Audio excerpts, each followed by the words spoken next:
Welcome to 365 Christian Men, where every day we aim to inspire and encourage with real-life stories about men. January 8th, Jim Elliot. From the time he was a boy, Jim wanted to go abroad and tell people about Jesus. Now, learning languages was going to be high on his to-do list. So when Jim was 20 years old, he hitchhiked with a friend to Mexico and studied Spanish. 3 years later, he joined Camp Wycliffe, where he studied linguistics and learned to break down native languages into written symbols.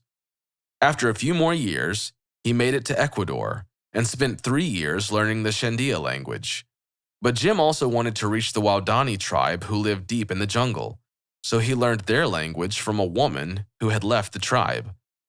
On this date, in 1957, Waodani warriors ambushed Jim and his fellow missionaries and speared them to death.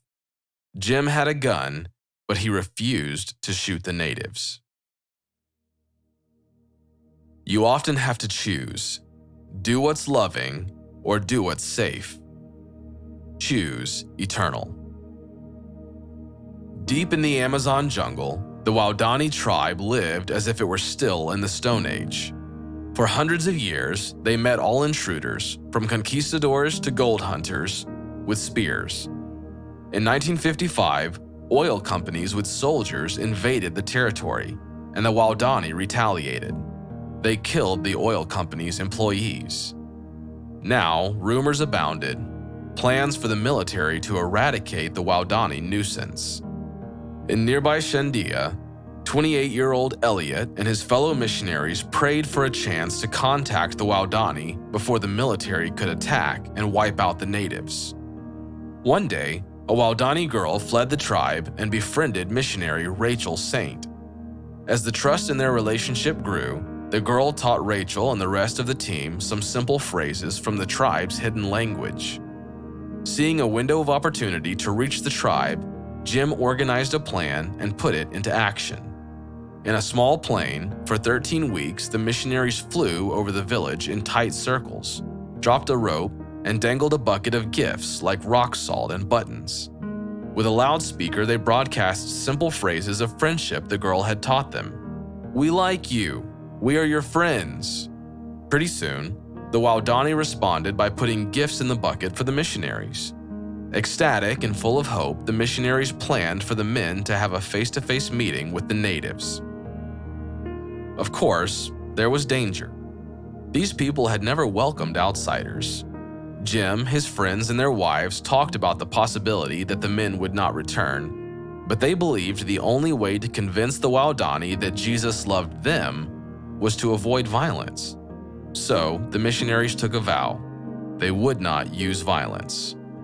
When the time came, Jim Elliot, Ed McCulley, Roger Udarian, Nate Saint, and Pete Fleming headed out. On a sandbar near the Waodani village, the men set up camp. Soon, 3 Waodani made a friendly visit to their camp, a sign to the missionaries that their plan to befriend the tribe was working. Then, a few days later, on January 8th, 1957, 2 Waodani women stepped out of the jungle, a disarming distraction from what was about to happen. Suddenly, loud and angry warriors with spears surrounded the missionaries. Jim fired warning shots into the air, but he refused to shoot the warriors. They rushed him, speared him, killed them all. At 4:30 that afternoon, the wives of the missionaries waited for a scheduled radio check-in, but it never came. The rescue party discovered 4 bodies, all speared to death. A 5th body was later recovered downstream. Jim Elliot and his friends gave what they couldn't keep to gain what they could not lose. 2 years later, Jim's young widow, Elizabeth, continued Jim's work in the Stone Age village of her husband's killers. And it wasn't long before the Waodani asked why Jim hadn't shot them. They didn't understand his choice to freely give up his life until they heard about another man, Jesus, who had willingly given up his life. The rescue party found Jim's journal. In the last entry, he wrote, "Perhaps, in mercy, he shall give me a host of children, i.e. converts.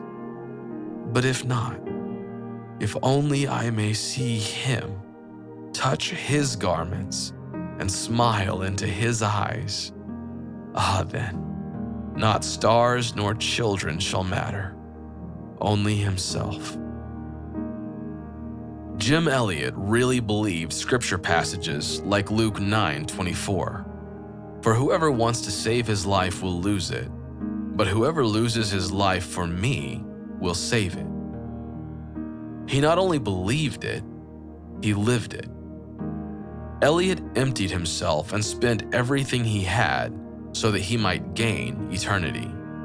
It's like Jesus said in Luke 16:9, "I tell you, use worldly wealth to gain friends for yourselves, so that when it is gone, you will be welcomed into eternal dwellings."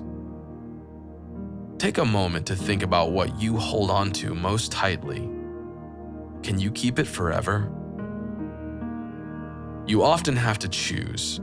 Do what's loving or do what's safe. Choose eternal.